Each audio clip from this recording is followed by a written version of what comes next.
जय हिंद साथियों, नमस्कार। स्वागत है मित्र आप सभी का आपके अपने चैनल पर। तो आप लोग फटाफट आ जाएं, आज की क्लास हो चुकी है स्टार्ट, जो कि Uttar Pradesh police assistant operator और उत्तर प्रदेश पुलिस कांस्टेबल के लिए काफ़ी ज़्यादा इंपॉर्टेंट है। ये हिंदी का मॉक टेस्ट नंबर 7 है। इससे पहले मैंने 6 तक किया है। अगर आपने नहीं देखा है तो चैनल के प्ले लिस्ट में जाकर क्रमवार अध्ययन कर सकते हैं। काफ़ी ज़्यादा इंपॉर्टेंट टेस्ट चल रहा है। जल्द ही आपकी थ्योरी की क्लास स्टार्ट हो जाएगी, लेकिन तब तक आप लोग मॉक टेस्ट करते रहिए मित्र। बढ़ते हैं पहले प्रश्न की तरफ। पहला प्रश्न आपके सामने, इसका सभी मित्र बता देंगे राइट आंसर क्या हो जाएगा। क्वेश्चन नंबर 44 से आज स्टार्ट है। नारी तुम केवल श्रद्धा हो विश्वास रजेंद्र नग पग तल में किस रचनाकार की पंक्ति आपसे पूछ रहा है। ये जो पंक्ति दी गई है ये किस रचनाकार की पंक्ति है। क्वेश्चन नंबर 44 का बता देंगे सभी भाई राइट आंसर क्या हो जाएगा। फटाफट क्लास को शेयर कर देंगे ताकि और भी फ्रेंड्स हमारे साथ जुड़ सके, उन्हें इस क्लास का लाभ भी मिल सके। तो बिल्कुल सही 44 का जिसका आ रहा है जयशंकर प्रसाद, बिल्कुल सही आ रहा है। ऑप्शन नंबर सी बिल्कुल सही हो जाएगा। क्वेश्चन नंबर 45 है आपके सामने, इसका राइट आंसर आपको बताना है। किसे आधुनिक युग की मीरा कहा जाता है। किसे आधुनिक युग की मीरा कहा जाता है। क्वेश्चन नंबर 45 का बताएंगे राइट आंसर क्या हो जाएगा। फटाफट इसका आंसर देंगे मित्र। जिसने वीडियो को शेयर नहीं किया प्लीज शेयर कर दीजिए, वीडियो को लाइक भी कर दीजिए। अगर हम लोग आपके लिए इतना मेहनत करते हैं तो आप भी थोड़ा हमारा मेहनत को साकार करने के लिए प्लीज वीडियो को लाइक कर देंगे। तो बिल्कुल सही आ रहा है 45 का जिसका आ रहा है महादेवी वर्मा, बिल्कुल सही। ऑप्शन नंबर ये बिल्कुल सही हो जाएगा। क्वेश्चन नंबर 46 है आपके सामने, इसका राइट आंसर आपको बताना है। किस काव्य कृति पर अज्ञे को ज्ञानपीठ पुरस्कार प्राप्त हुआ था। आपको बताना है किस काव्य कृति पर अज्ञे को ज्ञानपीठ पुरस्कार मिला था। उनकी वो रचना आपको बताने हैं कि उन्हें किस रचना पर ज्ञानपीठ पुरस्कार मिला था। तो बिल्कुल सही 46 का जिसका आ रहा है कितनी नाव में कितनी बार, तो बिल्कुल सही आ रहा है। ऑप्शन नंबर बी बिल्कुल सही हो जाएगा। कितनी नाव में कितनी बार, इस रचना के लिए अज्ञे जी को ज्ञानपीठ पुरस्कार दिया गया था। ऑप्शन नंबर बी बिल्कुल सही हो जाएगा। क्वेश्चन नंबर 47 है आपके सामने, इसका राइट आंसर आपको बताना है। क्या भूलूं क्या याद करूं किसकी आत्मकथा है। क्या भूलूं क्या याद करूं किसकी आत्मकथा है। 47 का बता देंगे राइट आंसर क्या हो जाएगा। फटाफट इसका सभी मित्र बताएंगे राइट आंसर क्या हो जाएगा। काफी ज्यादा इंपॉर्टेंट क्वेश्चन है, काफी एग्जाम में पूछा जा चुका है। तो बिल्कुल सही 47 का जिसका आ रहा है हरिवंश राय बच्चन, बिल्कुल सही आ रहा है। ऑप्शन नंबर बी वाले बिल्कुल सही हो जाएंगे। क्वेश्चन नंबर 48 है आपके सामने, इसका राइट आंसर आपको बताना है। घी के दिए जलाना मुहावरा का सही अर्थ है। घी के दिए जलाना मुहावरा का सही अर्थ आपको बताना है। 48 को बता देंगे राइट आंसर क्या हो जाएगा। फटाफट इसका आंसर सभी भाई देंगे। जिसने वीडियो को लाइक नहीं किया है प्लीज कर देंगे। तो बिल्कुल सही खुशियां मनाना यानी घी के दिए जलाना, right answer option number B बिल्कुल सही हो जाएगा। क्वेश्चन नंबर 49 है आपके सामने, इसका राइट आंसर आपको बताना है। दान के बछिए के उसके बाद खाली स्थान दिया नहीं देखे जाते। दान की बछिया के क्या नहीं देखे जाते, इसका खाली स्थान आपको फिल करना है। क्वेश्चन नंबर 49 का बता देंगे राइट आंसर क्या हो जाएगा। तो बिल्कुल सही आ रहा है जिसका आ रहा है ऑप्शन नंबर डी। तो बिल्कुल सही, दान की बछिया के दांत नहीं देखे जाते, right answer option number D बिल्कुल सही हो जाएगा। क्वेश्चन नंबर 50 है आपके सामने, इसका राइट आंसर सभी भाई बता देंगे क्या हो जाएगा। फटाफट आंसर देंगे। क्वेश्चन नंबर 50 है आपके सामने, इसका सभी मित्र बताएंगे राइट आंसर क्या हो जाएगा। रहीमन चुप है बैठिए देख दिनन को फेर, जब नीके दिन आई हैं बनत न लगी है देर। पंक्ति में कौन सा छंद है आपसे पूछ रहा है। ये जो पंक्ति आपके सामने दी गई है इसमें कौन सा छंद है। 50 का बता देंगे राइट आंसर क्या हो जाएगा। फटाफट आंसर देंगे। काफी ज्यादा इंपॉर्टेंट क्वेश्चन आपके सामने है। तो बिल्कुल सही आ रहा है 50 का जिसका आ रहा है दोहा, बिल्कुल सही आ रहा है। ऑप्शन नंबर ये बिल्कुल सही हो जाएगा। क्वेश्चन नंबर 51 है आपके सामने, इसका राइट आंसर आपको बताना है। मुख रूपी चांद पर राहु भी धोखा खा गया, पंक्ति में अलंकार है। मुख रूपी चांद पर राहु भी धोखा खा गया, पंक्ति में अलंकार आपसे पूछ रहा है। 51 का बता देंगे राइट आंसर क्या हो जाएगा। फटाफट क्लास को शेयर कर देंगे मित्र ताकि और भी फ्रेंड्स हमारे साथ जुड़ सकें। तो बिल्कुल सही 51 का जिसका आ रहा है रूपक, बिल्कुल सही आ रहा है। ऑप्शन नंबर डी बिल्कुल सही हो जाएगा। क्वेश्चन नंबर 52 है आपके सामने, इसका राइट आंसर आपको बताना है। 52 है, गौशाला शब्द में कौन सा समास है। गौशाला शब्द में कौन सा समास है। क्वेश्चन नंबर 52 को बताएंगे राइट आंसर क्या हो जाएगा। बिल्कुल सही। गौशाला में कौन सा समास है? तो तत्पुरुष समास है। राइट आंसर ऑप्शन नंबर ये बिल्कुल सही होगा। क्वेश्चन नंबर 53 है आपके सामने। इसका राइट आंसर आपको बताना है। जिसकी आशा ना की गई हो उसे कहा जाता है। जिसकी आशा ना की गई हो उसे कहा जाता है। उसे क्या कहा जाता है? क्वेश्चन नंबर 53 का सभी भाई बताएंगे राइट आंसर क्या हो जाएगा।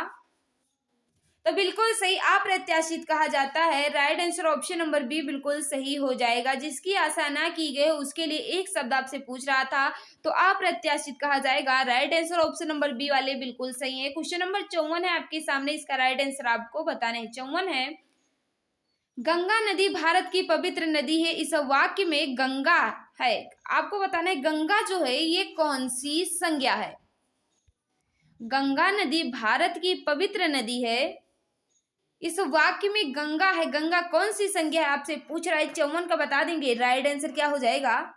तो बिल्कुल सही है, गंगा जो है ये व्यक्तिवाचक संज्ञा है। राइट आंसर ऑप्शन नंबर ये बिल्कुल सही हो जाएगा। क्वेश्चन नंबर 55 है आपके सामने। इसका राइट आंसर आपको बताना है। पुरुषवाचक सर्वनाम के कितने भेद हैं? पुरुषवाचक सर्वनाम के कितने भेद हैं? क्वेश्चन नंबर 55 का बताएंगे राइट आंसर क्या हो जाएगा। बिल्कुल सही है। 55 के पुरुषवाचक सर्वनाम के कितने भेद है पूछ रहा है। तो 55 का जो राइट आंसर होगा, 3 भेद होते हैं, सभी को पता है। उत्तम पुरुष, मध्यम पुरुष और अन्य पुरुष। बिल्कुल सही है मित्र। तो पुरुषवाचक सर्वनाम के कुल कितने भेद हैं? 3 है। क्वेश्चन नंबर 56 है आपके सामने। इसका राइट आंसर आपको बताना है। हे खग मृग हे मधुकर श्रेणी तुम देखी सीता मृग नैनी, इसमें कौन सा कारक है? हे खग मृग हे मधुकर श्रेणी तुम देखी सीता मृग नैनी में कौन सा कारक है? 56 का बता देंगे राइट आंसर क्या हो जाएगा। तो बिल्कुल सही, संबोधन कारक है। Right answer option number C बिल्कुल सही हो जाएगा। क्वेश्चन नंबर 57 है आपके सामने। इसका राइट आंसर आपको बताना है। अर्थ के अनुसार संयुक्त क्रिया का कौन सा भेद नहीं है? अर्थ के अनुसार संयुक्त क्रिया का कौन सा भेद नहीं है आपसे पूछ रहा है, ध्यान दीजिएगा। तो बिल्कुल सही आ रहा है, जिसका आ रहा है वर्तमान कालिक जो है ये संयुक्त क्रिया का भेद नहीं है। Right answer option number D बिल्कुल सही हो जाएगा। क्वेश्चन नंबर 58 है आपके सामने। इसका राइट आंसर आपको बताना है। आश्चर्यबोधक अव्यय कौन सा है? आश्चर्यबोधक अव्यय कौन सा है? क्वेश्चन नंबर 58 का बता देंगे राइट आंसर क्या हो जाएगा। फटाफट क्लास को शेयर कर दीजिए मित्र।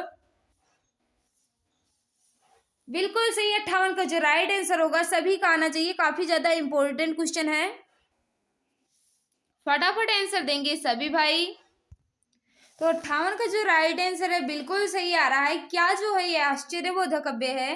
Right answer option number B बिल्कुल सही हो जाएगा। क्वेश्चन नंबर 59 है आपके सामने। इसका राइट आंसर आपको बताना है। वह अर्धस्वर जो अंतस्थ व्यंजन भी कहलाते हैं, अंतस्थ व्यंजन भी कहलाते हैं। अंतस्थ पूछ रहा है आपसे, फटाफट इसका आंसर देंगे। वह अर्धस्वर जो अंतस्थ भी कहलाते हैं। तो बिल्कुल सही, 59 का जो राइट आंसर होगा सभी का आ रहा है। यार अलावा जो है ये अर्धस्वर भी कहे जाते हैं और अंतस्थ व्यंजन भी हैं। राइट आंसर ऑप्शन नंबर ये बिल्कुल सही हो जाएगा। क्वेश्चन नंबर 60 है आपके सामने। इसका राइट आंसर आपको बताना है। मूर्धन्य व्यंजन कहलाते हैं, मूर्धन्य व्यंजन कहलाते हैं। क्वेश्चन नंबर 60 का बता देंगे मित्र राइट आंसर क्या हो जाएगा। बिल्कुल सही आ रहा है 60 का, जिसका आ रहा है मूर्धा एवं जीभ के स्पर्श वाले व्यंजन। बिल्कुल सही है। Right answer option number B बिल्कुल सही हो जाएगा। टा वर्ग जो है मित्र ये मूर्धन्य व्यंजन के अंतर्गत आता है। टा वर्ग के सभी अक्षर मूर्धन्य व्यंजन कहलाते हैं। तो मूर्धन्य व्यंजन कौन कौन से होते हैं? टा ठा डा ढा अड़ा। तो 60 का राइट आंसर पूछ रहा है मूर्धन्य व्यंजन कहलाते हैं। तो क्या कहलाते हैं? मूर्धा एवं जीभ के स्पर्श वाले व्यंजन मूर्धन्य व्यंजन कहलाते हैं। Right answer option number B बिल्कुल सही हो जाएगा। क्वेश्चन नंबर 61 है आपके सामने। इसका राइट आंसर आपको बताना है। शुद्ध वर्तनी का चयन कीजिए। ऊपर लिखित किस तरह लिखा जाएगा? 62 का बता देंगे राइट आंसर क्या हो जाएगा मित्र। फटाफट इसका आंसर देंगे। तो बिल्कुल सही किसमें लिखा गया? ऑप्शन नंबर बी में बिल्कुल शुद्ध लिखा गया है। Right answer option number B बिल्कुल सही है। इत्यादि का सही संधि विच्छेद है। इत्यादि का सही संधि विच्छेद आपको बताना है। 62 का बता देंगे राइट आंसर क्या हो जाएगा। बिल्कुल सही आ रहा है मित्र, इत प्लस आदि। Right answer option number D बिल्कुल सही हो जाएगा। इसमें कौन सी संधि है? तो यड़ संधि है मित्र। क्वेश्चन नंबर 63 है आपके सामने, इसका राइट आंसर आपको बताना है। ऋषिका स्त्रीलिंग है, ऋषिका स्त्रीलिंग आपसे पूछ रहा है। क्वेश्चन नंबर 63 का बता देंगे राइट आंसर क्या हो जाएगा, फटाफट इसका आंसर देंगे सभी भाई। जिसने वीडियो को लाइक नहीं किया है प्लीज कर देंगे। तो बिल्कुल सही, ऋषि का स्त्रीलिंग ऋषिका होगा। Right answer option number C बिल्कुल सही हो जाएगा। क्वेश्चन नंबर 64 है आपके सामने, इसका राइट आंसर आपको बताना है। उत्कंठा में कौन सा प्रत्यय उचित रहेगा? उत्कंठा में कौन सा प्रत्यय लग सकता है जो उचित अर्थ देता हो? तो बिल्कुल सही है, 64 का जो इसका आ रहा है इत प्रत्यय बिल्कुल सही आ रहा है। उत्कंठित हो जाएगा इत प्रत्यय लगाने से, तो बिल्कुल सही ऑप्शन नंबर सी बिल्कुल सही हो जाएगा। क्वेश्चन नंबर 65 है आपके सामने, इसका राइट आंसर आपको बताना है। वे शब्दांश जो मूल शब्द के पहले जुड़कर नया शब्द बनाते हैं कहलाते हैं। वह शब्दांश जो मूल शब्द के पहले जुड़कर नया शब्द बनाते हैं वे क्या कहलाते हैं? 65 का बता देंगे सभी भाई। राइट आंसर क्या हो जाएगा? तो क्या कहलाते हैं? वह उपसर्ग कहलाते हैं जो मूल शब्द के आरंभ में जुड़कर नया शब्द बनाते हैं, तो वो क्या कहलाते हैं? उपसर्ग कहलाते हैं। क्वेश्चन नंबर 66 है आपके सामने, इसका राइट आंसर आपको बताना है। इनमें से किस शब्द का पर्यायवाची गलत है? पर्यायवाची आपके सामने दी गई है, उस शब्द के सामने पर्यायवाची दी गई है, तो कौन से शब्द की पर्यायवाची गलत दी गई है यही आपको बताना है। 66 का बता देंगे राइट आंसर क्या हो जाएगा। तो बिल्कुल सही आ रहा है सभी मित्र का, गलती मत करिए। कमल का भी बिल्कुल सही दिया गया है, पुष्प का भी सही है, सरस्वती का भी सही है, लेकिन सूर्य का जो है ये गलत दिया गया है मित्र। Right answer option number D बिल्कुल सही हो जाएगा। क्वेश्चन नंबर 67 है, इसका राइट आंसर आपको बताना है। उपत्यका का विलोम, उपत्यका का विलोम आपसे पूछ रहा है, इसका राइट आंसर सभी बता देंगे। राइट आंसर क्या हो जाएगा मित्र? जिसने वीडियो को लाइक नहीं किया शेयर नहीं किया है प्लीज कर दीजिए। तो 67 का जो राइट आंसर होगा ऑप्शन नंबर सी बिल्कुल सही हो जाएगा। अधियतका इसका राइट आंसर हो जाएगा। क्वेश्चन नंबर 68 है आपके सामने, इसका राइट आंसर आपको बताना है। अजर और अजीर के सही अर्थ हैं। अजर और अजीर के सही अर्थ आपको बताना है। 68 का बता देंगे राइट आंसर क्या हो जाएगा। तो बिल्कुल सही आ रहा है, ऑप्शन नंबर बी वाले बिल्कुल सही है। अजर का अर्थ जो बूढ़ा ना हो, अजीर का अर्थ होता है आंगन।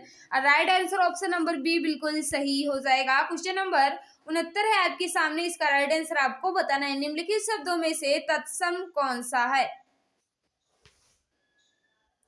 निम्नलिखित शब्दों में से तत्सम कौन सा है आपसे पूछ रहा है। 69 का बताएंगे राइट आंसर क्या हो जाएगा। तत्सम पूछ रहा है ना, तो right answer option number C बिल्कुल सही हो जाएगा। कभी कभी वर्तनी भी पूछ लेता है, श्रृंगार इस तरह दिया होगा इस तरह, तो हमेशा इसी तरह श्रृंगार लिखा जाएगा। Right answer option number C बिल्कुल सही हो जाएगा। क्वेश्चन नंबर 70 है आपके सामने, इसका राइट आंसर आपको बताना है। नीचे दिए गए विकल्पों में से तद्भव का शब्द का चयन कीजिए। कौन सा शब्द तद्भव दिया गया है? क्वेश्चन नंबर 70 का बताएंगे राइट आंसर क्या हो जाएगा। तो बिल्कुल सही है, तद्भव पूछ रहा है। मुख जो है ये तद्भव हो जाएगा, इसका तत्सम मुख होगा मित्र। तद्भव पूछ रहा है ना, इसीलिए right answer option number B बिल्कुल सही हो जाएगा।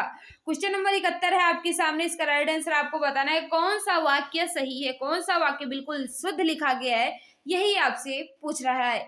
अगर आप लोग इसका पीडीएफ पाना चाहते हैं तो आप हमारे टेलीग्राम या व्हाट्सएप ग्रुप से जुड़ सकते हैं।